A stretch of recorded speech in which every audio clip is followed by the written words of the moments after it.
ذالکل کتاب لا ریب فیہ ھدی للمتقین، یہ کتاب ہدایت ہے متقین کے لیے۔ مفہوماً ترجمہ عرض کر رہا ہوں۔ اچھا، متقین سے کیا مراد ہے؟ خود قرآن کریم ہی متقین کے اوصاف کو بیان فرماتا ہے کہ الذین یؤمنون بالغیب ویقیمون الصلاۃ ومما رزقناہم ینفقون والذین یؤمنون بما انزل الیک وما انزل من قبلک وبالآخرۃ ہم یوقنون۔ ترجمہ کنز العرفان، وہ لوگ جو بغیر دیکھے ایمان لاتے ہیں اور نماز قائم کرتے ہیں اور ہمارے دیے ہوئے رزق میں سے کچھ ہماری راہ میں خرچ کرتے ہیں، اور وہ ایمان لاتے ہیں اس پر جو تمہاری طرف نازل کیا اور جو تم سے پہلے نازل کیا گیا، اور وہ آخرت پر یقین رکھتے ہیں۔ اس آیت کریمہ میں متقین کے جو اوصاف بیان کیے گئے ہیں، الذین یؤمنون بالغیب یعنی غیب پر ایمان رکھتے ہیں، ویقیمون الصلاۃ اور نماز کو قائم کرتے ہیں، ومما رزقناہم ینفقون اور خدا کی راہ میں خرچ کرتے ہیں۔ پھر اے محبوب، جو آپ پر نازل ہوا اس پر بھی ایمان رکھتے ہیں اور جو آپ سے پہلے انبیاء پر نازل کیا گیا ان پر بھی ایمان رکھتے ہیں، وبالآخرۃ ہم یوقنون اور وہ آخرت پر بھی یقین رکھتے ہیں۔ تو کل 6 اوصاف ہو گئے۔ اب یہاں پر ایک سوال پیدا ہوتا ہے کہ کیا صرف یہی 6 اوصاف ہیں کہ جو اگر کسی شخص میں پائے جائیں تو وہ متقی بن جائے گا، یا اس کے علاوہ بھی کوئی اور اوصاف ہیں؟ تو قرآن کریم میں بہت سی جگہوں پر متقین کی بہت سی صفات بیان کی گئی ہیں۔ متقی ہونا صرف ان 6 صفات کی وجہ سے نہیں۔ سوال یہ ہے کہ پھر متقی کی حقیقی تعریف کیا ہے؟ کیوں؟ کیونکہ متقی کا درجہ اور مرتبہ اللہ سبحانہ و تعالیٰ کی بارگاہ میں بہت بلند ہے، اور ہم میں سے ہر ایک کو وہ درجہ حاصل کرنے کی کوشش اور تمنا کرنی چاہیے۔ اور وہ درجہ کیا ہے؟ خود قرآن کریم وضاحت فرماتا ہے کہ اولئک علی ھدی من ربہم، یہی لوگ اپنے رب کی طرف سے ہدایت پر ہیں، واولئک ھم المفلحون اور یہی لوگ کامیابی حاصل کرنے والے ہیں۔ گویا کہ اللہ سبحانہ و تعالی خود متقیوں کی ہدایت کی تصدیق فرما رہا ہے اور ان کی کامیابی کی تصدیق فرما رہا ہے۔ تو متقی ہدایت والے ہیں اور کامیابی والے ہیں۔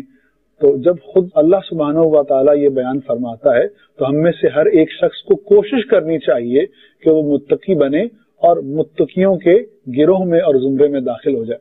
تو آئیے مفتی صاحب سے پوچھتے ہیں کہ متقی کی حقیقی تعریف کیا ہے، تاکہ ہم اس تعریف کو جان کر متقی بننے کی کوشش کر سکیں۔ دیکھیں، یہاں پر یہ عرض کروں گا کہ متقی کی تعریف کیا ہے، تقویٰ کیا ہوتا ہے۔ جی، اصل میں یہ ہے کہ جب کسی لفظ کے اوپر ہم کلام کرتے ہیں تو اس پر 3 اعتبار سے عام طور پہ کلام ہوتا ہے۔ ایک ہوتا ہے کسی لفظ کا لغت کے اعتبار سے معنی، کہ اگر ہم ڈکشنری کے اندر تلاش کریں تو اس کا کیا معنی ہے۔ ایک ہوتا ہے کہ اس کا اصطلاحی ٹرمینالوجی کے اندر اس کا کیا معنی ہے۔ اب وہ ٹرمینالوجی کسی خاص فن کے اعتبار سے بھی ہو سکتی ہے، اگر شرعی اصطلاح کے اعتبار سے بات کریں گے تو شرعی ڈیفینیشن اس کی کیا ہے، اس کے اعتبار سے ہو جاتا ہے۔ تیسرے نمبر پہ ہوتا ہے کہ بعض اوقات کسی لفظ کی تعریف اس کی کچھ خصوصیات اور کچھ توضیحات کے ساتھ کی جاتی ہے، ٹھیک، اسے صفت کاشفہ، صفت مودحہ عربی زبان کے اندر کہا جاتا ہے۔ اب یہاں پر جیسے لفظ تقویٰ ہے، لفظ تقویٰ کا ایک معنی ہے جو لغت کے اندر ہے۔ لغت کے اندر اس کا مطلب ہے بچنا یا بچانا۔ یہ اتنا معنی جو ہے یہ کسی دنیاوی شے کے اوپر بھی ہو سکتا ہے، یہ کسی جو ہے وہ دینی شے کے اعتبار سے بھی ہو سکتا ہے۔ دوسرا ہے اس کی اصطلاحی تعریف۔ اصطلاحی تعریف یہ ہے کہ شریعت کے اندر تقویٰ کسے کہتے ہیں اور متقین کسے کہا جاتا ہے۔ اور تیسری بات وہ ہے جس کی طرف آپ نے اشارہ کیا کہ یہاں پر اللہ تعالیٰ نے متقین کا لفظ بیان فرمایا اور اس کے بعد چند اوصاف بیان کیے، ٹھیک ہے۔ وہ 6 بھی ہو سکتے ہیں، وہ 5 بھی ہو سکتے ہیں، وہ دونوں طرح ہی۔ اگر والذین یؤمنون بما انزل الیک اسے جدا شمار کریں اور جو من قبل کا ہے اسے جدا شمار کریں تو 6 ہیں، ورنہ یہ 5 بنتے ہیں۔ اب یہاں پر جو 5 اوصاف ہیں وہ واضح ہو گئے کہ جو بن دیکھے ایمان رکھتا ہے، نمازوں کو قائم رکھتا ہے اور اللہ کے دیے ہوئے رزق میں سے اس کی راہ میں خرچ کرتا ہے، قرآن پہ اور سابقہ کتابوں پر ایمان رکھتا ہے اور آخرت پر یقین رکھتا ہے۔ اب کیا متقی کی یہی تعریف ہے کہ جس میں یہ 5 چیزیں پائی جائیں وہ متقی ہے، یا اس کے علاوہ بھی ہیں؟ جیسے قرآن پاک کے اندر ایک اور جگہ پر بھی متعدد آیات مبارکہ اور وہاں پر بھی متقین کی توضیح ہی بیان کی جا رہی ہے۔ جیسے قرآن پاک میں اللہ تعالیٰ نے فرمایا